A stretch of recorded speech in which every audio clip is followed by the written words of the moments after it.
ಪ್ರೈಸರ ಪಾಸ್ಟ್ರೆ, ಎಲ್ಲ ಆತ್ಮೀಯರಿಗೂ ಯೇಸು ಕ್ರಿಸ್ತನ ನಾಮದಲ್ಲಿ ವಂದನೆಗಳು. ಈ ಒಳ್ಳೆಯ ಸಮಯದಲ್ಲಿ ದೇವ್ರ ತಾನೇ ಈ ವಾಕ್ಯದ ಭಾಗವನ್ನು ಹೇಳೋಕ್ಕಾಗುವಂತೆ ಸದಾವಕಾಶ ಮಾಡಿಕೊಟ್ಟಂತ ದೇವನಿಗೆ ನಾನು ಹೃದಯಪೂರ್ವಕವಾದ ವಂದನೆಗಳನ್ನು ಸಮರ್ಪಿಸಿಕೊಳ್ಳುತ್ತಾ ಮತ್ತು ಆನ್ಲೈನ್ ಜಾಯ್ನ್ ಆಗಿರುವಂಥ ಎಲ್ಲ ನನ್ನ ಆತ್ಮೀಯ ಸಹೋದರ ಸಹೋದರರಿಗೆ ನನ್ನ ಹೃದಯಪೂರ್ವಕವಾದ ವಂದನೆಗಳನ್ನು ಸಮರ್ಪಿಸಿಕೊಳ್ತಾ ಇದ್ದೀನಿ. ಮತ್ತು ಫೇಸ್ಬುಕ್ಕಲ್ಲಿ ಲೈವನ್ನು ನೋಡುತ್ತಿರುವಂಥ ಎಲ್ಲ ನನ್ನ ಆತ್ಮೀಯರಿಗೆ ಹೃದಯಪೂರ್ವಕವಾದ ವಂದನೆಗಳನ್ನು ಸಮರ್ಪಿಸಿಕೊಳ್ಳುವನಾಗಿದ್ದೇನೆ. ಒಂದು ಚಿಕ್ಕದಾಗಿ ಪ್ರಾರ್ಥನೆ ಮಾಡಿಕೊಂಡು ವಾಕ್ಯದ ಭಾಗವಾಗಿ ಹೋಗೋಣ. ಪ್ರಾರ್ಥನೆ ಮಾಡಿಕೊಂಡು, ನಮ್ಮನ್ನು ಇದುವರೆಗೂ ಕಾದು ಕಾಪಾಡಿ ನಡೆಸುತ್ತಾ ಬಂದಿರುವಂಥ ನಮ್ಮ ಸ್ವರ್ಗೀಯ ತಂದೆ ದೇವರೇ, ನಿಮ್ಮ ನಾಮಕ್ಕೆ ಸ್ತೋತ್ರಗಳು ತಂದೆ. ಈ ದಿನ ಅಪ್ಪ ನಿಮ್ಮ ಮಾತುಗಳನ್ನು ಹೇಳುವಂಥ ಒಂದು ಒಳ್ಳೆ ಅವಕಾಶವನ್ನು, ಒಳ್ಳೆ ಸಮಯವನ್ನು ನೀವು ಒದಗಿಸಿಕೊಟ್ಟಿದ್ದಕ್ಕಾಗಿ ಸ್ತೋತ್ರ ಕರ್ತನೆ. ಅಪ್ಪ, ಹೇಳುವಂಥ ಮಾತುಗಳು ದೇವರ ಪರಿಶುದ್ಧಾತ್ಮನ ಸಹಾಯದೊಟ್ಟಿಗೆ ಹೇಳೋಕ್ಕಾಗುವಂತೆ ಸಹಾಯ ಮಾಡಿರಿ. ಒಂದನ್ನು ಹೆಚ್ಚಾಗಿ ಸೇರಿಸದಂತೆ ಒಂದನ್ನು ತೆಗೆದುಹಾಕದಂತೆ ಕರ್ತನೆ, ಹೇಳಕ್ಕಾಗುವಂಥ ಬಲವನ್ನು, ಜ್ಞಾನವನ್ನು, ವಿವೇಕವನ್ನು ನೀವು ತಾನೇ ಅನುಗ್ರಹಿಸಿ ನಿಮ್ಮೊಬ್ಬರದ್ದೇ ನಾಮ ಮಹಿಮೆ ಪಡಿಸಿಕೊಳ್ಳಬೇಕೆಂದು ಈ ಚಿಕ್ಕ ಪ್ರಾರ್ಥನೆ ಮನವಿ ವಿಜ್ಞಾಪನೆಯನ್ನು ನಿಮ್ಮ ಪ್ರಿಯಕುಮಾರನು, ನಮ್ಮ ರಕ್ಷಕನು, ಪ್ರಪಂಚ ಮೋಕ್ಷ ಪ್ರದಾತನಾದ ಏಕೈಕ ಯೇಸು ಕ್ರಿಸ್ತನ ನಾಮದಲ್ಲಿ ಬೇಡಿ ಹೊಂದೇನಪ್ಪ ತಂದೆ, ಆಮೇಲೆ. ಲೂಕನು ಬರೆದ ಸುವಾರ್ತೆ 11ನೇ ಅಧ್ಯಾಯ 21ನೇ ವಚನದಿಂದ ನಾವು ನೋಡಿಕೊಳ್ಳೋಣ. ಎಲ್ಲರೂ ನಿಮ್ಮಲ್ಲಿ ನಾನು ವಿನಂತಿ ಮಾಡಿಕೊಳ್ಳುವುದೇನೆಂದರೆ, ವಾಕ್ಯ ಯಾರೇ ಹೇಳಿದ್ರು ನೀವು ವಾಕ್ಯವನ್ನು ತೆಗೆದು ನೋಡಬೇಕೆಂದು ನಿಮ್ಮಲ್ಲಿ ನಾನು ಪ್ರೀತಿಯಿಂದ ವಿನಂತಿ ಮಾಡ್ಕೊಳ್ತಿದ್ದೇನೆ. ಯಾಕಂದ್ರೆ ಈ ವಾಕ್ಯ ನಿಮ್ಮ ತಂದೆ, ನಮ್ಮ ತಂದೆ, ಇಡೀ ಜಗತ್ ಮೋಕ್ಷ ಪ್ರದಾತನಾದ ಯೇಸು ಕ್ರಿಸ್ತನ ಮಾತುಗಳಾಗಿದೆ. ಇದು ಮನುಷ್ಯರ ಮಾತುಗಳಲ್ಲ. ಲೂಕನು ಬರೆದ ಸುವಾರ್ತೆ 11:21.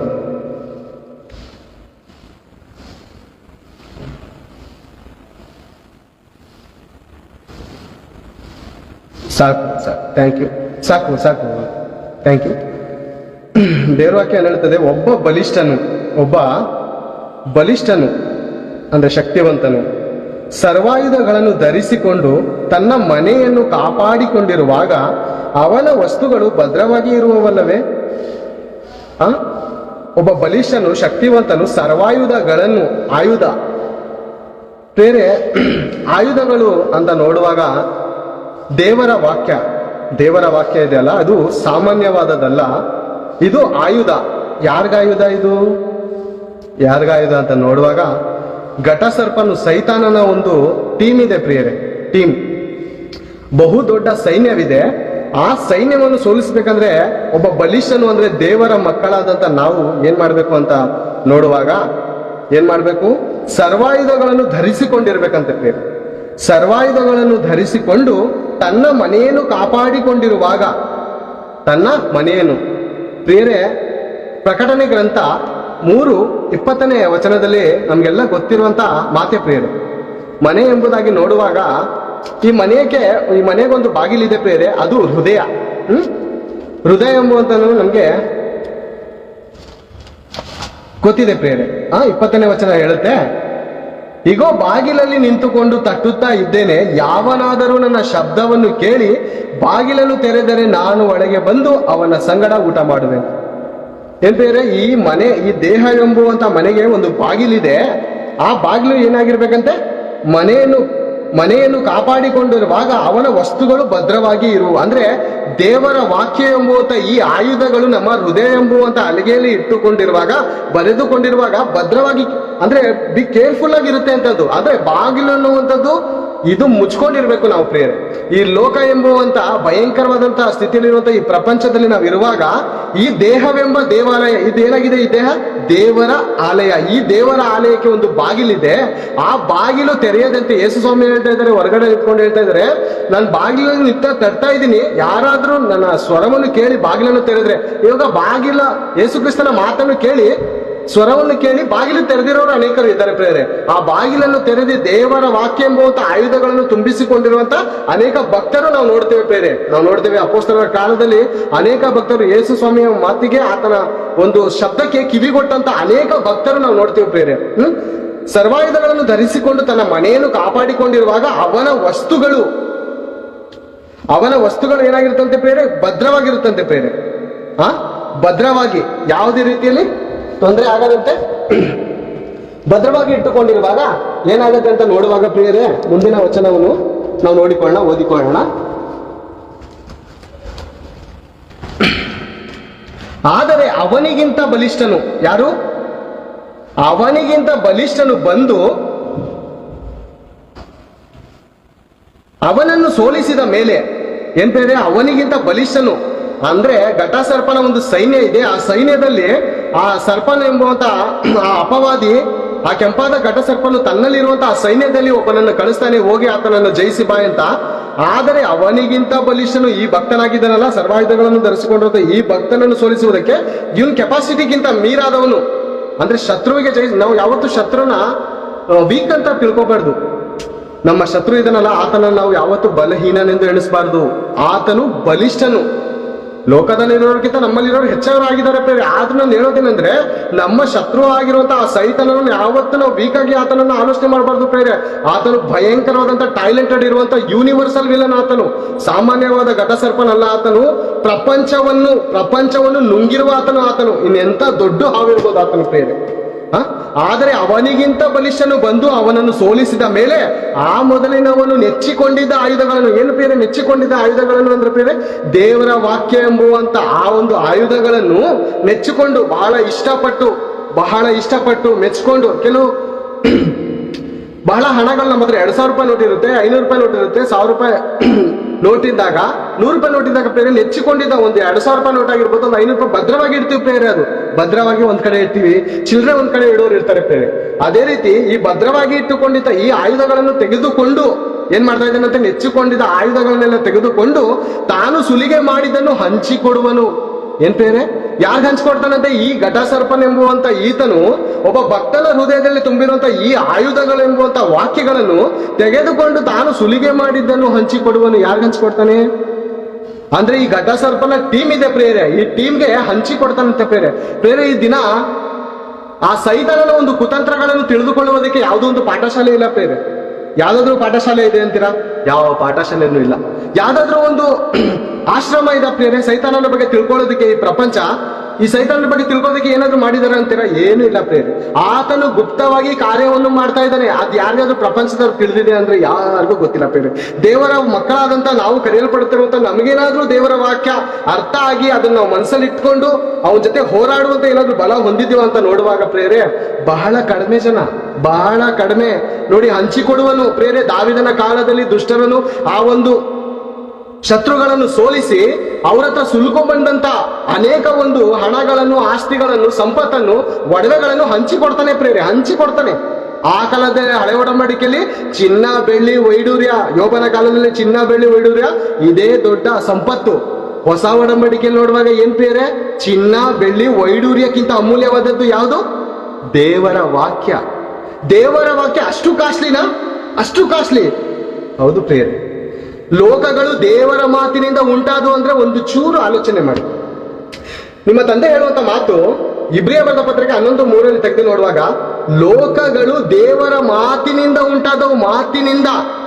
ಮಾತಿನಲ್ಲಿ ಅಷ್ಟೊಂದು ಬೆಲೆ ಇದೆಯಾ? ದೇವರ ಮಾತಲ್ಲಿ ಅಷ್ಟು ಬೆಲೆ ಇದೆಯಾ? ಅಷ್ಟು ಕೆಪಾಸಿಟಿ ಇದೆಯಾ?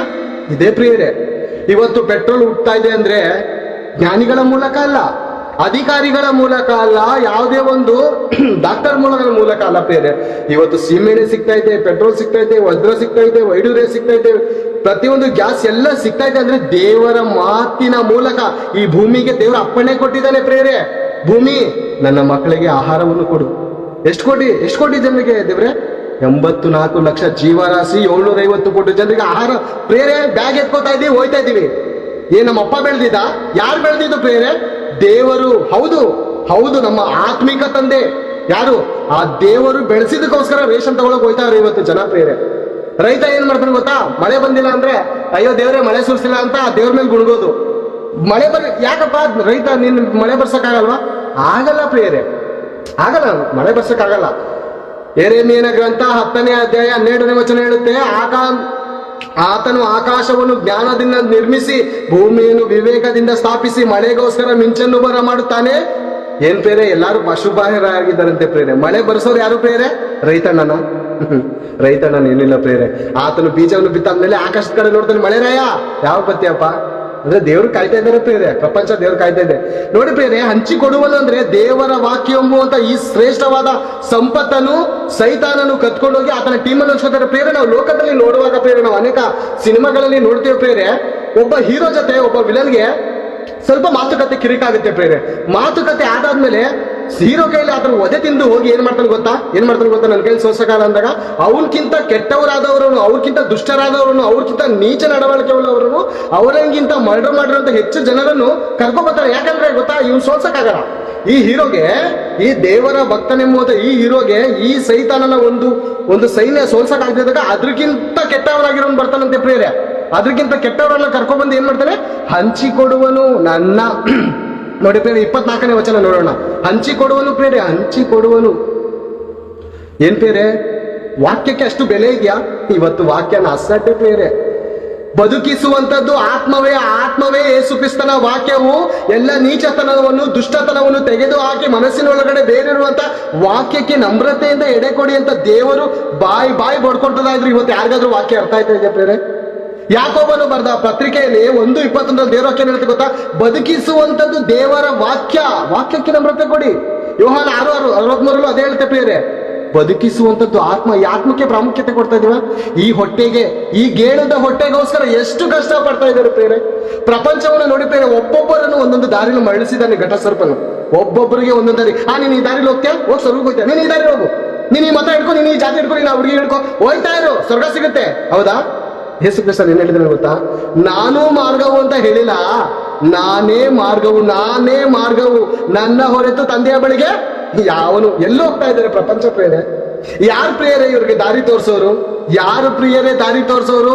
ಯಾರು ಹೋಗುವವರು ನನ್ನ ಸೇವೆಗೆ ಎಂದು ದೇವರು ಪ್ರಿಯರೇ ಯೆಶಾಯನ ಗ್ರಂಥದಲ್ಲಿ ಎಲ್ಲ ದೇವದೂತರು ಪರಿಶುದ್ಧನು ಅಂತ ಬಾಯಿ ಹೊಡ್ಕೊಳ್ಳುವಾಗ ಪ್ರಿಯರೇ, ತಂದೆ ಯೋಚನೆ ಮಾಡ್ತಾ ಇದ್ದಾರೆ, ಅಯ್ಯೋ ನನ್ನನ್ನೇನೋ ನೀವು ಘನಪಡಿಸ್ತಾ ಇದ್ದೀರಾ, ಆದ್ರೆ ನನ್ನ ಸೇವೆಗೋಸ್ಕರ ಯಾರು ಹೋಯ್ತಾ ಇದ್ದಾರೆ ಅಂತ ನಾನ್ ಚಿಂತೆ ಮಾಡ್ತಾ ಇದ್ದೀನಿ ಅಂತ ದೇವರು ಯೋಚನೆ ಮಾಡ್ತಾ ಇದ್ದಾರೆ ಪ್ರಿಯರೇ. ಯೆಶಾಯನ ಹೇಳ್ತಾನೆ ಗೊತ್ತಾ, ನಾನು ಹೋಯ್ತೀನಿ ದೇವ್ರೆ, ನನ್ನ ಕಳ್ಸು, ನಾನು ಹೋಗ್ತೀನಿ, ನಾನು ಕಳ್ಸಿದ್ದೇವ್ರೆ. ಏನ್ ಪ್ರಿಯರೇ, ಇವತ್ತು ಯಾರು ಪ್ರಿಯರೇ ದೇವ್ರ ಸೇವೆಗೋಸ್ಕರ ಹೋಗೋರು? ಯಾರು ಪ್ರಿಯರೇ? ಒಬ್ಬೊಬ್ರಿಗೂ ಒಂದೊಂದು ಕೆಲಸ, ಎಲ್ಲಾದ್ರಲ್ಲೂ ಬಿಸಿ ಆಗ್ಬಿಟ್ಟಿದ್ದಾರೆ ಪ್ರಿಯರೇ, ಪ್ರಿಯರೇ. ಏನ್ ಹೇಳ್ತಾರೆ ಪ್ರಿಯರೇ? 24ನೇ ವಚನ, ದೆವ್ವವು ಮನುಷ್ಯನನ್ನು ಬಿಟ್ಟು ಹೋದ ಮೇಲೆ ಬಿಟ್ಟೋಗುತ್ತೆ. ಈತನು ಬಲಿಷ್ಠರಾದಾಗ ಏನ್ ಮಾಡ್ತಾನೆ ಗೊತ್ತಾ, ಸೈತಾನನು, ಇವನ್ ಕೈಯಲ್ಲಿ ನಾನು ಸೋಲ್ಸಕ್ಕಾಗಲ್ಲ, ಇವನ ನಾನು ಗೆಲ್ಲಕ್ಕಾಗಲ್ಲ ಅಂತ ಏನ್ ಮಾಡ್ತಾನೆ? 24ನೇ ವಚನ, ದೆವ್ವವು ಮನುಷ್ಯನನ್ನು ಬಿಟ್ಟು ಹೋದ ಮೇಲೆ ವಿಶ್ರಾಂತಿಯನ್ನು ಹುಡುಕುತ್ತಾ. ವಿಶ್ರಾಂತಿ ಬೇಕಾ ಸೈತಾನನಿಗೆ?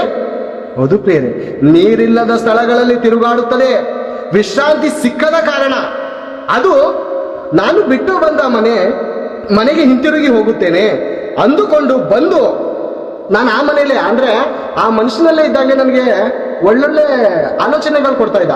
ಒಳ್ಳೊಳ್ಳೆ ಹೊಲಸು ಆಲೋಚನೆಗಳು, ಒಳ್ಳೊಳ್ಳೆ ಕೆಟ್ಟ ಆಲೋಚನೆಗಳು, ಒಳ್ಳೊಳ್ಳೆ ದುಷ್ಟ ಆಲೋಚನೆಗಳು ನನ್ನ ಹೃದಯದಲ್ಲಿ ಬಂದಾಗ ನಾನು ಸಂತೋಷ ಪಡ್ತಾ ಇದ್ದೆ. ಇದೇ ನಾನು ಹೊರಗಡೆ ಬಂದಿದ್ದೀನಲ್ಲ, ಇಲ್ಲಿ ಯಾರು ಸಿಗ್ತಾ ಇಲ್ಲವಲ್ಲ ನನಗೆ, ಅಲ್ಲೇ ಹೋಗೋಣ, ಅವನ ಹತ್ರನೇ ಹೋಗೋಣ, ಒಳ್ಳೊಳ್ಳೆ ಊಟವನ್ನು ಕೊಡ್ತಾನೆ ನನಗೆ. ಯೇಸು ಸ್ವಾಮಿಗೆ ಸುವಾರ್ತೆ ಸಾರ್ಬೇಕಾರೆ ನನಗೆ ಸಮಾಧಿಯಸ್ಥರಿಗೆ ಸ್ವಾಮಿ ಊಟ ಮಾಡುವಂದಾಗ ಏನ್ ಹೇಳ್ತಾರೆ ಗೊತ್ತಾ, ನನ್ನ ಆಹಾರ ಆತ್ಮಗಳನ್ನು ಸಂಪಾದನೆ ಮಾಡೋದು. ನಿಮಗೆ ತಿಳಿಯದಂತ ಆಹಾರ ನನಗಿದೆ. ಸೈತಾನನಿಗೆ ಏನ್ ಗೊತ್ತಾ ಆಹಾರ? ನಮ್ಮ ಹೃದಯದಲ್ಲಿ ಕೆಟ್ಟ ಆಲೋಚನೆಗಳು, ದುಷ್ಟ ಆಲೋಚನೆಗಳು, ನೀಚ. ಪ್ರೇರೆ ನಾವು ನೋಡಿದೀವಿ ಪ್ರೇರೆ, ಯಾವ್ದ್ರಲ್ಲಿ? ಮಾರ್ಕನು ಬರ್ದ ಸುವಾರ್ತೆ 7:21 ಸೂಳೆಗಾರಿಕೆ, ಕಳ್ಳತನ, ನೀಚತನ, ಇವೆಲ್ಲ ಏನಂದ್ರೆ ಸೈತಾನನಿಗೆ ಆಹಾರ, ಊಟ ಪ್ರಿಯರೇ. ಅದ್ರಿಗೆ ಡೈಲಿ ಎಷ್ಟು ಊಟ ಮಾಡ್ತಾ ಇರ್ಬೋದು, ಎಂತೆಂತ ರುಚಿಕರವಾದಂತ ಆಹಾರವನ್ನು ತಿಂತಿರ್ಬೋದು. ಒಂದು ಹೆಣ್ ಕಡೆ ನೋಡುವಾಗ, ಒಂದು ಗಂಡ್ ಕಡೆ ನೋಡುವಾಗ, ಆತನನ್ನು ಮೋಹಿಸುವಾಗ ಈತನಿಗೆ ಏನ್ ಸಿಗ್ತಾ ಇದೆ ಗೊತ್ತಾ? ಫುಲ್ಲು ಪಾರ್ಟಿ ಮಾಡ್ತಾ ಇದ್ದಾರೆ ಪ್ರಿಯರೇ. ಆ ಸೈತಾನನ ಟೀಮು ಏನ್ ಮಾಡ್ತಾ ಇದೆ? ಆ ಘಟ ಸರ್ಪನ ಟೀಮು ಮನುಷ್ಯರ ಎಂಬುವಂತ ಈ ದೇವಾಲಯದಲ್ಲಿ ಸೇರ್ಕೊಂಡು ಅವ್ರು ಎಂಜಾಯ್ ಮಾಡ್ತಾ ಇದ್ದಾರೆ ಪ್ರತಿದಿನ. ಈ ಮಾತು ಯಾರಿಗಾದ್ರೂ ಅರ್ಥ ಆಯ್ತಾ ಇದೆಯಾ? ಯಾರಿಗಾದ್ರೂ ಅರ್ಥ ಆಯ್ತಾ ಇದೆ ಈ ಮಾತು ಅಂತ ನೋಡುವಾಗ? ಯಾರಿಗೂ ಅರ್ಥ ಆಯ್ತಲ್ಲ ಪ್ರಿಯರೇ, ಯಾರಿಗೂ ಅರ್ಥ ಆಯ್ತಲ್ಲ ಪ್ರಿಯರೇ. ಆತನ ತಂತ್ರೋಪಾಯಗಳನ್ನು ತಂತ್ರೋಪಾಯ ಪ್ರಿಯರೇ, ಪ್ಲಾನಿಂಗ್, ಆತನ ಪ್ರೀಪೇಯ್ಡ್ ಪ್ಲಾನಿಂಗ್ ನಾವು ತಿಳ್ಕೊಂಡಾಗ ಏನಾಗ್ತೀವಿ ಗೊತ್ತಾ? ನಮ್ಮ ಹೃದಯ ಎಂಬಂತ ಬಾಗಿಲನ್ನು ಭದ್ರವಾಗಿ ಮುಚ್ಚಿಟ್ಕೋತೀವಿ ಪ್ರಿಯರೇ. ಒಂದು ಕುರಿ ನೋಡಿ, ಅದ್ರ ಮೇಲೆ ಏನಾದ್ರು ಕಸ ಕಡ್ಡಿ ಎಲ್ಲಾದ್ರೂ ಇದ್ರೆ, ಎಲ್ಲಾದ್ರೂ ಮೇಕೋ ಬರ್ಬೇಕಾದ್ರೆ ಆ ಕಸ ಒದ್ರೋಗೋ ಗಂಟನು ಅದು ಒದರ್ತಾ ಇರ್ತದೆ. ಒಂಚೂರು ಕಸ ಇರಕ್ ಬಿಡಲ್ಲ ಪ್ರಿಯರೇ, ಒಂಚೂರು ಕಸ ಇರೋದಕ್ಕೆ ಬಿಡೋದಿಲ್ಲ. ಕುರಿ ಆ ರೀತಿ ಇದೀವ? ಎಲ್ಲೆಲ್ಲೋ ಓಡಾಡ್ತೀವಿ, ಏನೇನೋ ನೋಡ್ತೀವಿ, ಏನೇನೋ ಮಾಡ್ತೀವಿ. ಆ ಕಸಗಳನ್ನು ಅಂಟ್ಕೊ ಬಂದು ನಾವು ಶುದ್ಧವಾಗಿ ಇರೋದಕ್ಕೆ ಪ್ರಯತ್ನ ಪಡ್ತಾ ಇದ್ದೀವಿ. ಅದು ಅಂಟಿಸ್ಕೊ ಬಂದು ಪಾಪದ ಮೇಲೆ ಪಾಪ, ಪಾಪದ ಮೇಲೆ ಪಾಪ ಮಾಡಿ ದೇವರಿಂದ ದೂರ ಆಗ್ತಾ ಇದೀವಿ. ಆಲೋಚನೆ ಮಾಡೋಣ ಪ್ರೇರೆ, ಆಲೋಚನೆ ಮಾಡೋಣ. ಏನ್ ಹೇಳುತ್ತೆ ಪ್ರೇರೆ? ಪ್ರೇರೆ, ಸೈತಾನನು ಕದ್ದುಕೊಳ್ಳುವುದಕ್ಕೂ ಸುಲಿದುಕೊಳ್ಳುವುದಕ್ಕೂ ಬರ್ತಾನಂತೆ ಪ್ರೇರೆ. ಕದ್ದುಕೊಳ್ಳೋದಕ್ಕೆ ಏನ್ ಕದ್ಕೊಳ್ಳೋಕೆ ಬರ್ತಾನೆ? ಕೆಲವ್ರು ಹೇಳುವಂತ ಮಾತು ನಾನು ಕೇಳಿದೀನಿ ಪ್ರೇರೆ. ಕೆಲವ್ರು ಹೇಳ್ತಾರೆ, ನೀವು ಆಸ್ತಿ ಅಂತಸ್ತು ಮನೆಗಳು ಮಾಡಿಟ್ಟಿದ್ದೀರಲ್ಲ, ಸೈತಾನನು ಅದನ್ನ ಕತ್ಕೋಕ್ ಬರ್ತಾ ಇದ್ದಾನೆ. ಯೇಸು ಸ್ವಾಮಿನ ನೀವು ನಂಬ್ಕೊಳ್ಳಿ, ನಿಮ್ಗೆ ಆ ಮನೆ ಆಸ್ತಿ ಎಲ್ಲ ಭದ್ರವಾಗಿರುತ್ತೆ. ಏನ್ ಪ್ರೇರೆ? ಯೇಸು ಸ್ವಾಮಿ ಮಾತು ಯಾರಿಗರ್ಥ ಆಯ್ತೈತೆ ಪ್ರೇರೆ? ಇವತ್ತು ಯೇಸು ಸ್ವಾಮಿ ಹೇಳಿರುವಂತ ಮಾತು ಆತ್ಮಿಕವಾದದ್ದು. ಈ ಪ್ರಾಕೃತ ಮನುಷ್ಯನ ಏನ್ ಮಾಡ್ತಾನೆ ಗೊತ್ತಾ? ದೇವರಾತ್ಮನ ಮಾತುಗಳನ್ನು ಮುರಿದು ಭೌತಿಕವಾಗಿ ತೋರಿಸ್ತಾನೆ ಪ್ರೇರೆ. ಚಿನ್ನ ಬೆಳ್ಳಿ ವೈಡೂರ್ಯಕ್ಕಿಂತ ಅಮೂಲ್ಯವಾಗಿರುವಂತ ಈ ಮಾತುಗಳನ್ನು ಕತ್ಕೊಂಡು ಹೋಗಿ ಆತ್ಮನನ್ನು, ಅನೇಕ ಆತ್ಮಗಳನ್ನು ನರಕಾಗ್ನಿಗೆ ಸೇರಿಸ್ಬೇಕಂತ ಆತನು ಪ್ಲಾನ್ ಮಾಡ್ಕೊಂಡಿರುವಾಗ ನಾವು ನಮ್ಮ ಆಸ್ತಿ ನಮ್ಮ ಅಂತಸ್ತನ್ನು ಕಾಪಾಡ್ಕೊಂಡಿರ್ಬೇಕು. ಯೇಸು ಸ್ವಾಮಿ ಇದನ್ನ ಕಾಪಾಡೋಕ್ ಬಂದಿದ್ದಾನೆ ಅಂತ ಹೇಳ್ತೀವಿ ಪ್ರೇರೆ. ಆತರ ಅನ್ಬಾರ್ದು ಪ್ರೇರೆ. ಯೇಸು ಸ್ವಾಮಿ ನಮ್ಮ ಆತ್ಮಕ್ಕೆ ಬೇಕಾಗಿರುವಂತ ವಾಕ್ಯವನ್ನು ಕಾಪಾಡೋದಕ್ಕೆ, ನಮ್ಮ ಹೃದಯ ಮೇಲೆ ಬರೆದಿರುವಂತ ವಾಕ್ಯವನ್ನು ಕಾಪಾಡೋದಕ್ಕೆ, ಶಂಕರ ಒಂದು ನಿಮಿಷ.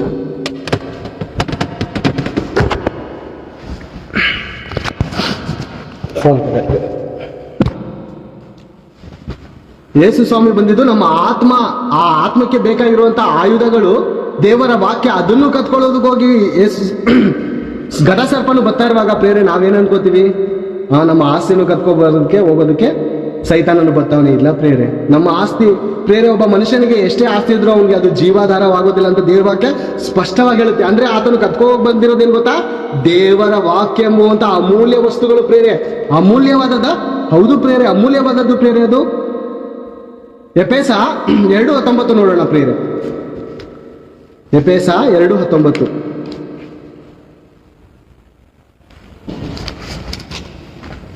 ಯಾರಾದ್ರೂ ಸಿಕ್ಕಿರ ವಾಕ್ಯವನ್ನು ಓದಿ.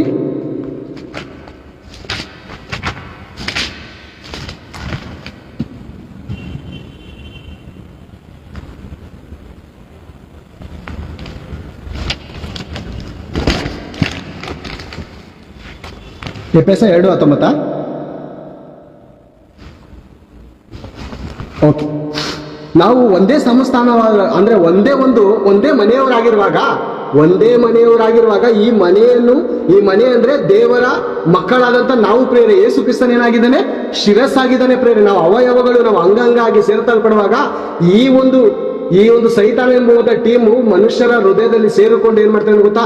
ದೇವರ ಮಕ್ಕಳನ್ನು ಚದುರಿಸುವುದಕ್ಕಾಗಿ ದೇವರು ಕೊಟ್ಟಿರುವಂತಹ, ಭದ್ರವಾಗಿ ಇಟ್ಕೊಳ್ಳಿ ಅಂತ ಕೊಟ್ಟಿರುವಂತಹ ಆ ವಾಕ್ಯಗಳನ್ನು ಕದ್ಕೊಂಡೋಗಿ ಏನ್ ಮಾಡ್ತಾ ಇದ್ದಾನೆ?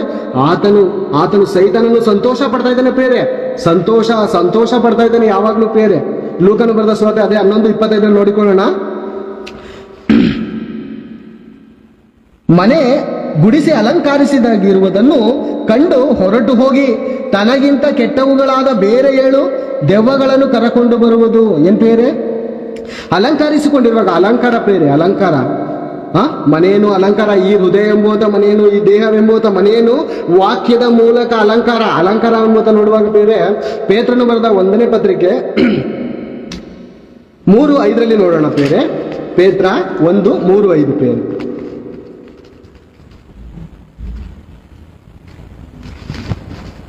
ಪೇತ್ರ 1:3 ಮುಗಿಸ್ಕೊಳ್ಳೋಣ, 10 ನಿಮಿಷ. 1 ಪೇತ್ರ 3:5.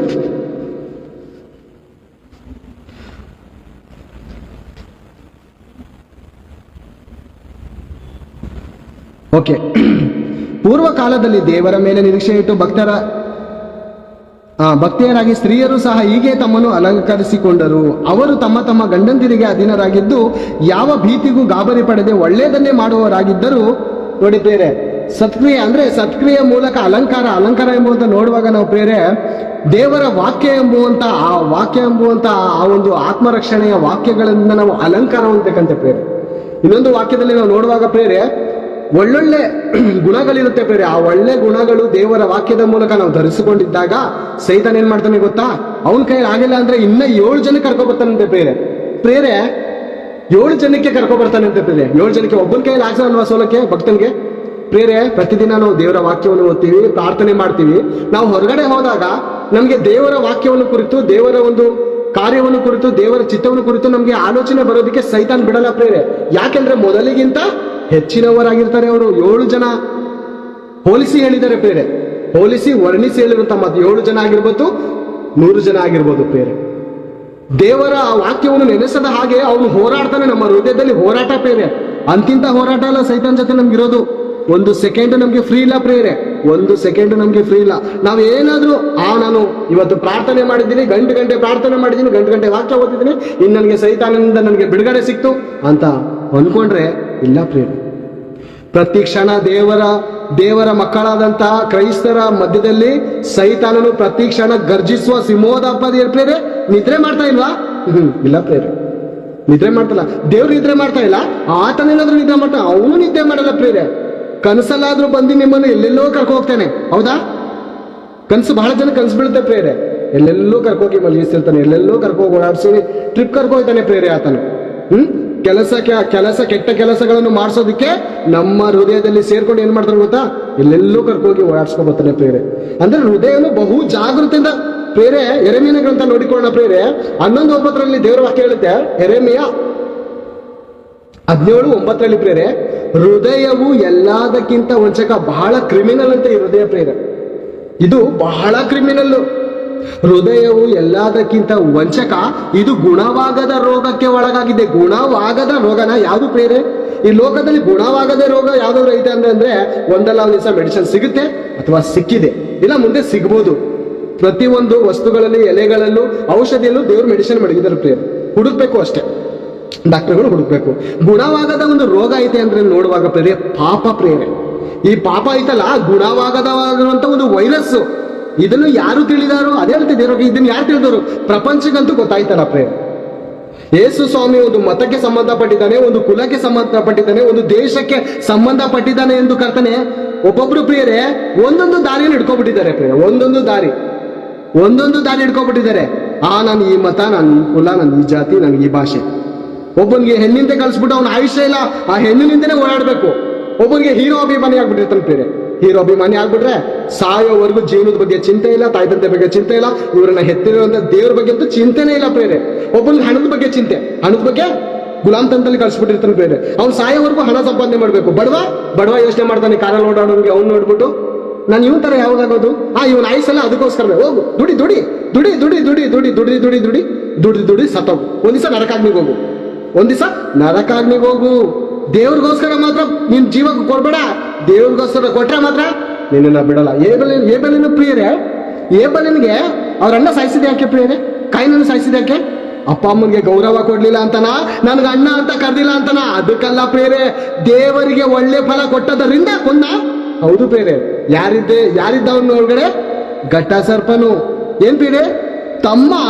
ತಮ್ಮನಿಗೆ ಸಾಯಿಸುವಂತ ಮನಸ್ಸ. ಹೌದು ಪ್ರೇರೆ. ದೇವರಿಗೆ ಒಳ್ಳೆ ಫಲ ಕೊಡೋದಕ್ಕೆ ಯಾವಾಗ ನೀವು ಆಲೋಚನೆ ಮಾಡ್ತಿರೋ ಆಗ್ಲೇ ಒಂದು ಕಾರ್ಯ ಮಾಡ್ತಾರೆ. ಲೋಕಕ್ಕೋಸ್ಕರ ಬದುಕ್ಯಾ? ಏನು ಟಚ್ ಮಾಡಲ್ಲ, ಬದುಕು. ಲೋಕಕ್ಕೋಸ್ಕರ ಬದುಕು. ನೀನು ಯಾವತ್ತು ಸತ್ರು ನನ್ನ ಹತ್ರನೇ ಬರೋದು. ನೀನು ನರಕಾಗ್ನಿಗೆ ನೀನು ಬರೋದು. ದೇವ್ರಿಗೋಸ್ಕರ ಬದುಕ್ತಾ?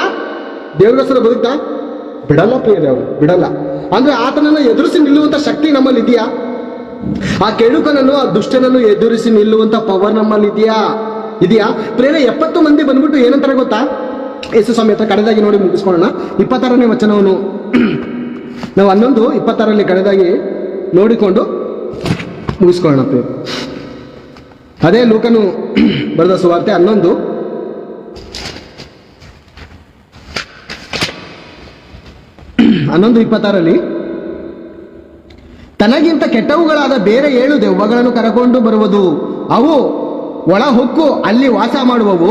ಆಗ ಮನುಷ್ಯನ ಅಂತ್ಯಸ್ಥಿತಿಯು ಮೊದಲಿಗಿಂತ ಕೆಟ್ಟವುಗಳಾಗಿರುವುದು. ಅಂದ್ರೆ ಅವನ ಅಂತಸ್ಥಿತಿ ಹಿಂದೆ ದಿನ ಏನಾಗಿರ್ತಾನೆ? ಪರಿಶುದ್ಧನು, ಪವಿತ್ರನು, ಬಹಳ ಬಲಿಷ್ಠವಾಗಿರ್ತಾನಂತೆ ಪ್ರೇರೆ. ಯಾವುದೇ ಕೆಟ್ಟ ಆಲೋಚನೆಗಳ ಹೃದಯದಲ್ಲಿ ಬರೋದಕ್ಕೆ ಕೊಡದೆ, ದೇವರ ಸೇವೆಯ ನಿಮಿತ್ತ, ದೇವರ ಸುವಾರ್ತೆಯ ನಿಮಿತ್ತ ಹೋಗುವಂತ ಈ ಮನುಷ್ಯನು ಸೇಫ್ಟಿಯಾಗಿ ಮನೆ ಬರ್ತಾನೆ. ಮಾನದಿಸಿಕೆ ಏನ್ ಮಾಡ್ತಾನೆ ಗೊತ್ತಾ? ಅದ್ರಕ್ಕಿಂತ ಕೆಟ್ಟವು ಆಗಾದ ಅವ್ರ ಫ್ರೆಂಡ್ಸ್ಗಳು ಕರ್ಕೊಯ್ತಾನೆ ಪ್ರೇರೆ. ಸೈತಾನನಿಗೆ ಬಹಳ ಜನ ಫ್ರೆಂಡ್ಸು, ಅವನ್ಕಿಂತ ಕೆಟ್ಟವರಾದ ಫ್ರೆಂಡ್ಸು, ಅವನ್ಕಿಂತ ದೊಡ್ಡ ಕೊಲೆಗಳನ್ನು ಮಾಡಿಸಿರುವಂತ ಫ್ರೆಂಡ್ಸ್ಗಳು ಇರ್ತಾರೆ ಪ್ರೇರೆ. ಅವ್ನು ಕರ್ಕೊಬತ್ತಾರೆ, ಬಾರು ನನ್ನ ಕೈಲಿ ಆಯ್ತಲ್ಲ ಇವ್ನು ಸೋಲ್ಸಕ್ಕೆ, ಬಂದು ನೀನ್ ಏನ್ ಮಾಡು, ನನ್ಗೆ ಸಹಾಯ ಮಾಡು. ಏನ್ ಬೇಕು? ಏನ್ ಕೊಡ್ತೀಯ ನೀನು? ಏನ್ ತಿಂತೀಯಾ? ಕೊಡ್ತೀನಿ ಬಾ. ಅವನ ಹತ್ರ ಬಹಳ ಆಸ್ತಿ ಐತೆ. ದೇವರ ವಾಕ್ಯವು ಅಮೂಲ್ಯವಾದಂತ ವಜ್ರ ವೈಡೂರ್ಯಕ್ಕಿಂತ ಬೆಲೆ ಬಾಳುವಂತ ವಾಕ್ಯಗಳೈತೆ. ಬಾ, ನಾನ್ ಕಿತ್ಕೋತೀನಿ, ಎಲ್ಲಾರು ಹಂಚ್ಕೊಳ್ಳೋಣ. ಮೋಜು ಮಾಡೋಣ, ಮಸ್ತಿ ಮಾಡೋಣ ಎಂದು ಪ್ರಿಯರೇ, ಲೋಕದಲ್ಲಿ ನಡೆಯುವಂತ ಈ ಫಿಲಂಗಳಲ್ಲಿ ನಡೆಯುವಂತ ಕಾರ್ಯಗಳು ಇದು ಬೈಬಲ್ ಇಂದ ಸೈತಾನನು ಎಲ್ಲರ ಹೃದಯಗಳಲ್ಲಿ ತುಂಬಿದ್ದಾನೆ ಪ್ರಿಯರೇ, ಎಲ್ಲರ ಹೃದಯಗಳಲ್ಲಿ ತುಂಬಿದ್ದಾನೆ. ಇಲ್ಲಿ ನಡೆದಿರುವಂತ ಕಾರ್ಯಗಳು ಇವತ್ತು ಫಿಲಂಗಳಲ್ಲಿ ನೋಡ್ತಾ ಇದೀವಿ ಪ್ರಿಯರೇ, ಫಿಲಂಗಳಲ್ಲಿ ನೋಡ್ತಾ ಇಲ್ಲ ಬೇರೆ? ಹೌದು ಬೇರೆ. ಯಾವನಾದ್ರೂ ಮನುಷ್ಯನನ್ನ ಪ್ರೀತಿಸೋದನ್ನ ಎಲ್ಲಾದ್ರೂ ತೋರಿಸ್ತಾರ ಫಿಲಂಗಳಲ್ಲಿ? ತೋರ್ಸಲ್ಲ ಬೇರೆ. ಕೊಂದಾಕು ಒಂದ್ ಮಾತಾಡ್ನ ಒಡಿ ಕೊಂದಾಕು, ಇದೇ ಪ್ರಿಯರೇ. ಮನುಷ್ಯನನ್ನು ಪ್ರೀತಿಸುವಂತ ಫಿಲಂಗಳು ತೆಗಿಲ್ಲ ಪ್ರಿಯರೇ, ಇವರು ತೆಗಿಯಲ್ಲ. ಯಾಕೆ ಗೊತ್ತಾ? ಇವ್ರೊಳಗಡೆ ಯಾರಿದ್ದಂಗೆ ಗೊತ್ತಾ? ಇವ್ರೊಳಗಡೆ ಅವರಿದ್ದಾನೆ, ಯಾರು ಗೊತ್ತಾ? ಘಟ ಸರ್ಪನು ಒಬ್ಬೊಬ್ಬರ ಹೃದಯದಲ್ಲಿ ಸೇರ್ಕೊಂಡು ಈ ಫಿಲಂಗಳ ಮೂಲಕ ಪ್ರೇರೆ, ಫಿಲಂಗಳ ಮೂಲಕ ಪ್ರಪಂಚಕ್ಕೆ ಹೊಡೆದಾಡಿ, ಕೊಲ್ಲಿ, ಲಾಂಗ್ ಇಟ್ಕೊಳ್ಳಿ, ಮಚ್ಚಿಡ್ಕೊಳ್ಳಿ, ಎಲ್ಲ ಇಟ್ಕೊಂಡು ಸರ್ವನಾಶ ಆಗಿ ಸತ್ತೋಗಿ ಮನುಷ್ಯನನ್ನ ಪ್ರೀತಿಸೋದು ತೋರ್ಸಲ್ಲ ಪ್ರೇರೆ, ಎಲ್ಲ ತೋರ್ಸಲ್ಲ. ತೋರ್ಸೋದಕ್ಕೆ ಸಾಧ್ಯವಿಲ್ಲ. ಯಾಕಂದ್ರೆ ಇವ್ರ ಹೃದಯದಲ್ಲಿ ತುಂಬಿರೋದೇ ಬಾಯಲ್ಲಿ ಬರ್ತಾ ಇದೆ ಪ್ರೇರೆ, ಬಾಯಲ್ಲಿ ಬರ್ತಾ ಇದ್ದಾರೆ. ಹೃದಯದಲ್ಲಿ ಯಾರಿದ್ದಾರೆ? ಅವನಿದ್ದಾನೆ ಪ್ರೇರೆ. ಒಬ್ಬೊಬ್ಬರ ಹೃದಯದಲ್ಲಿ ಸೇರ್ಕೊಂಡು ಮಾನವರನ್ನು ನರಕಾಗ್ನಿಗೆ ತೆಗೆದುಕೊಂಡು ಹೋಗುವುದಕ್ಕೆ ಹಗಲು ರಾತ್ರಿ ಆತನು ಕಷ್ಟ ಪಡ್ತಾ ಇದ್ದಾನೆ. ಯಾರು? ಘಟ ಸರ್ಪನು ಕಷ್ಟ ಪಡ್ತಾ ಇದ್ದಾನೆ. ಆತನು ಕಷ್ಟ ಪಡ್ತಾ ಇದ್ದಾನೆ. ಯಾಕೆ? ದೇವರ ಮಕ್ಕಳಾದಂತ ನಿನ್ನ ಮಕ್ಕಳನ್ನು ಬಿಡಲ್ಲ ದೇವ್ರೆ. ನಾನು ಸಣ್ಣ ತಪ್ಪು ಮಾಡಿದ್ಕೆ ನೀನ್ ಕಳಿಸ್ತಾ ನನಗೆ ಭೂಲೋಕಕ್ಕೆ? ಸಣ್ಣ ತಪ್ಪು ಮಾಡಿದಕ್ಕೆ ಕಳಿಸ್ತಾ? ಹೌದಾ? ನಿನ್ನ ಮಕ್ಳ ಕೈಯಲ್ಲಿ ತಪ್ಪು ಮಾಡಿಸ್ತೀನಿ ನಾನು, ತಡಿತೀಯ ನೀನು? ಆಯ್ತದ, ನಿನ್ ಕೈಲಿ ತಡಿದೇವ್ರೆ ಅಂತ ಚಾಲೆಂಜ್ ಕಟ್ಟಿ ಭೂಲೋಕಕ್ಕೆ ಬಂದಿದ್ದಾನೆ. ಭೂನಿವಾಸಿಗಳೇ, ನಿಮ್ಮ ಗತಿಯನ್ನು ಏನು ಹೇಳಲಿ? ಘಟ ಸರ್ಪನು ತನಗಿರುವಂತ ಕಾಲವು ಕೊಂಚವೆಂದು ತಿಳಿದು ಭೂನಿವಾಸಿಗಳ ಮೇಲೆ ಎರಗಿದ್ದಾನೆ. ಅವನು ದೇವರ ಮಕ್ಕಳ ಮೇಲೆ ಎರಗಿದ್ದಾನೆ ಪ್ರೇರೆ. ಒಬ್ಬೊಬ್ಬರಿಗೆ ಒಂದೊಂದು ರೂಟ್ ಅನ್ನು ತೋರಿಸಿ ಸರ್ವನಾಶಕ್ಕೆ ಕಳಿಸ್ತಾ ಇದ್ದೀನಿ ಪ್ರೇರೆ. ಸರ್ವನಾಶಕ್ಕೆ 70 ಮಂದಿ ಬಂದು ಏನ್ ಹೇಳ್ತಾ ಇದ್ದಾರೆ ಗೊತ್ತಾ? ಯೇಸು ಸ್ವಾಮಿಗೆ ಏನ್ ಹೇಳ್ತಾ ಇದಾರೆ ನೋಡಿ. ಅದೇ ಲೂಕ 10:18 ಏನ್ ಹೇಳ್ತಾ ಇದಾರೆ ಅಂದ್ರೆ, 10:18 ಕೊನೆಯದಾಗಿ ಕಡೆ ವಚನವನ್ನು ನೋಡಿ ಮುಗಿಸ್ಕೊಳ್ಳೋಣ. ಆ 70 ಮಂದಿ 17ರಿಂದ ಓದ್ತೀನಿ. ಲೂಕ 10:17 ಓದ್ತೀನಿ.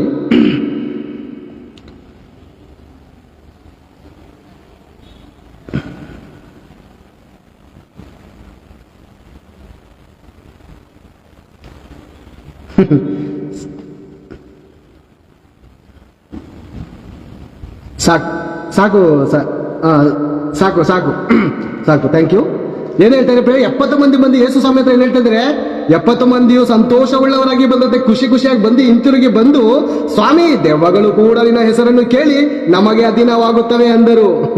ಆತನು ಅವರಿಗೆ, ಸೈತಾನನು ಸಿಡಿಲಂತೆ ಆಕಾಶದಿಂದ ಮೇನ್ ವಿಲನ್ ಇದನ್ನು ಕಂಡ್ರಪ್ಪ, ನೀವು ಯಾವ್ದೋ ಚಿಲ್ಡ್ರೆ ಪಡ್ರಿ ರೋಡಿನ ಸೋಲ್ಸ್ಬಿಟ್ಟು ಬಂದು ಬಹಳವಾಗಿ ಕೊಚ್ಕೋತಾ ಇದ್ದೀರಾ. ನಾವು ದೆವ್ವಗಳನ್ನ ಓಡಿಸಿದೀವಿ, ನನ್ನ ಮಾತು ಕೇಳ್ತಂತ ನೀವು ಇಲ್ಲಿ ಕೊಚ್ಕೋತಾ ಇದ್ದೀರಾ.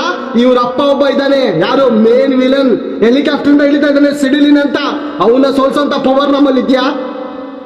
ಪವರ್ ನಮ್ಮಲ್ಲಿ ಇದೆಯಾ? ಅದೇ ಕೇಳ್ತಾ ಇದ್ದಾನೆ ಯೇಸು ಸ್ವಾಮಿ 70 ಮಂದಿಗೆ. ಇದು ಯಾವ್ದೋ ಚಿಲ್ಡ್ರೆ ಪಡ್ರಿ ರೋಡ್ರಿಗಳು ಸೋಲ್ಸ್ಬಿಡ್ಬಂದು ದೊಡ್ಡದಾಗಿ ಕೊಚ್ಕೋಬೇಡಿ. ಮೇನ್ ವಿಲನ್ ಇದ್ದಾನೆ ಘಟ ಸರ್ಪನು, ಯೂನಿವರ್ಸಲ್ ವಿಲನ್. ಅವನ್ನ ಸೋಲ್ಸುವಂತ ಸರ್ವ ಆಯುಧಗಳನ್ನು ಧರಿಸ್ಕೊಂಡಿದ್ದೀರಾ? ದೇವರ ವಾಕ್ಯವನ್ನು ಕುರಿತು ಆಲೋಚನೆ ಮಾಡ್ತಾ ಇದ್ದೀರಾ? ದೇವರ ವಾಕ್ಯವನ್ನು ಸಾರುವುದಕ್ಕೆ ಆಲೋಚನೆ ಮಾಡ್ತಾ ಇದ್ದೀರಾ? ಅದು ಬಹಳ ಪ್ರಾಮುಖ್ಯ ಪ್ರಿಯರೇ. ನಾವು ಒಂಟಿಯರಾಗಿದ್ದು ಪರಿಶುದ್ಧರಾಗಿರೋದು ದೊಡ್ಡ ಕೆಲಸ ಅಲ್ಲ ಪ್ರಿಯರೇ. ನಿನ್ನೆ ವಾಕ್ಯ ನಾವು ನೋಡಿದ್ವು ಪ್ರಿಯರೇ. ಮೊನ್ನೆ ಒಬ್ಬ ಮನುಷ್ಯನು ತನ್ನನ್ನು ಆಳುವವನು ಪಟ್ಟಣವನ್ನು ಗೆದ್ದ ಶೂರನಿಗಿಂತಲೂ ಶ್ರೇಷ್ಠ. ಪ್ರೇರೆ, ನಾವು ಒಂಟಿಯಾಗಿದ್ದು ಪರಿಶುದ್ಧರಾಗಿದ್ದು ಒಂದು ದಿವಸನೂ ನಾವು ಕೆಟ್ಟ ಆಲೋಚನೆಗಳನ್ನು ಮಾಡದ ಹಾಗೆ ಮನೆಯಲ್ಲಿ ನಾವು ಪ್ರಾರ್ಥನೆ ಮಾಡಿಕೊಂಡು ಹಾಡಾಡ್ಕೊಂಡು ಇರ್ಬೋದು ಪ್ರೇರೆ. ಸೈತಾನನ ಜಾಗ ಕೊಡದೆ. ಆದ್ರೆ ನೀವು ಹೊರಗಡೆ ಹೋಗಿ ಸುವಾರ್ತೆ ಸಾರುವಾಗ, ಅನೇಕರಿಗೆ ಯೇಸು ಕ್ರಿಸ್ತನ ಬಗ್ಗೆ ಹೇಳುವಾಗ ಆತನು ಸುಮ್ಮನೆ ಇರಲ್ಲ ಪ್ರೇರೆ. ಯಾಕಂದ್ರೆ ನಿನ್ನ ಆಹಾರವನ್ನು, ದೇವರ ವಾಕ್ಯ ಮತ್ತು ಆಹಾರವನ್ನು ನೀರು ಎಂಬುವಂತ ಹೃದಯದಲ್ಲಿ ಚೆಲ್ಲುವಾಗ ಆ ಘಟ ಸರ್ಪನು ಸುಮ್ಮನೆ ಇರಲ್ಲ ಪ್ರೇರೆ. ಆತನು ಎದ್ದಿ ಕಾರ್ಯವನ್ನು ಮಾಡೋದಕ್ಕೆ ಪ್ರಯಾಸ ಪಡ್ತಾನೆ. ಅವಾಗ ನಾವು ಏನ್ ಮಾಡ್ಬೇಕು ಗೊತ್ತಾ? ದೇವರೇ, ಬದುಕುವುದಾದರೂ ಕ್ರಿಸ್ತನೇ, ಸತ್ತರೆ ನನಗೆ ಲಾಭ. ಏನ್ ಪೇರೆ ಅನೇಕರು ಲಾಟ್ರಿ ಆಡ್ತಾರೆ ಪೇರೆ. 10 ರೂಪಾಯಿ, 20 ರೂಪಾಯಿ, 50 ರೂಪಾಯಿ ಬಂಡವಾಳ ಹಾಕಿ ಏನ್ ಮಾಡ್ತಾರೆ ಗೊತ್ತಾ? 1000 ರೂಪಾಯಿ ಗೆಲ್ಲೋದನ್ನ ನೋಡ್ತೀವಿ. ನನ್ನ ತಂದೆ ಒಂದು ಕಾಲದಲ್ಲಿ ಲಕ್ಷಾಂತರ ರೂಪಾಯಿ ಲಾಟ್ರಿಯಲ್ಲಿ ಕಳೆದ್ರು ಪ್ರೇರೆ. 16,000 ರೂಪಾಯಿ ನನ್ನ ಮುಂದೆ ಲಾಟ್ರಿಯನ್ನು ತೆಗೆದುಕೊಂಡ್ರು. ನಾವು ವಾಕ್ಯನ ಅರ್ಥ ಮಾಡಿಕೊಳ್ಳೋಣ ಪ್ರೇರೆ. ನಮ್ಮ ಜೀವನ ಎಂಬುವಂತ ಈ 10 ರೂಪಾಯಿ ಎಂಬುವಂತ ಈ ಒಂದು ಹಣವನ್ನು ದೇವರ ಮೇಲೆ ಹಾಕಿದ್ರೆ ಒಂದಲ್ಲ ಒಂದ್ ದಿವಸ ಲಾಟ್ರಿ ಹೊಡೆದೇ ಬರುತ್ತೆ. ಅದೇನ್ ಗೊತ್ತಾ? ನಿತ್ಯ ಜೀವ. 50-60 ವರ್ಷ ಜೀವಿತ ಅಷ್ಟೇ ಪ್ರೇರೆ. ಇದು ನಾವು ಬದುಕ್ತೀವಿ ಅನ್ಕೊಂಡಿದ್ದೀರಾ? ಕಷ್ಟ ಸಂಕಟಗಳಿದ್ರೆ ಆಡಂಬರ, ಕುತ್ಕೊಳ್ಳೋಕ್ಕಾಗಲ್ಲ, ಎದ್ದೋದ್ರೆ ನಿಂತ್ಕೊಳ್ಳೋಕ್ಕಾಗಲ್ಲ ಪ್ರೇರೆ. ಆಗಲ್ಲ ಪ್ರೇರೆ. ಕಷ್ಟ ಸಂಕಟಗಳ ಆಡಂಬರ ಕೊಟ್ಟಿರುವಂತ ಜೀವಿತ ಕಾಲದಲ್ಲಿ ಸೈತಾನನನ್ನು ಸೋಲಿಸಿ ಅನೇಕ ಆತ್ಮಗಳನ್ನು ಪರಲೋಕದ ಕಡೆ ನಡೆಸಬೇಕು ಪ್ರೇರೆ. ಪರಲೋಕದ ಕಡೆ. ನಿನ್ನಂತೆ ನನ್ನ ನೆರೆಯವನನ್ನು ಪ್ರೀತಿಸುವಂತ ಪ್ರೇರೆ. ನಿನ್ನಂತೆ ನನ್ನ ನೆರೆಯವನು ಯಾವ ರೀತಿ ಪ್ರೀತಿಸ್ತಾ ಇದ್ದೇನೆ? ದೇವ್ರ ಪ್ರೀತಿನ ಸಾರ್ತಾ ಇದೀವ ಪ್ರೇರೆ? ಸಾರ್ತಾ ಇಲ್ಲ ಪ್ರೇರೆ. ನಮ್ ಕೆಲಸ ಆಯ್ತು, ನಮ್ ಸಭೆ ಆಯ್ತು, ನಮ್ಮ ಮಾತಾಯ್ತು ಅಷ್ಟೇ. ಹೊರಗಡೆ ಯಾರಿಗಾದ್ರೂ ಸುವಾರ್ತೆ ಸರಿ ದೇವ್ರ ವಾಕ್ಯ ಕಡೆ ನಡೆಸ್ತಾ ಇದೀವ? ಇಲ್ಲ ಪ್ರೇರೆ. ಕಷ್ಟ ಪಡ್ತಾ ಇಲ್ಲ ಸುವಾರ್ತೆ ಹೇಳೋದಕ್ಕೆ. ಭಯ. ಯಾಕೆ ಗೊತ್ತಾ? ಭಯ ಹುಟ್ಟಿಸ್ತಾ ಇದ್ದಾನೆ ಆತನು.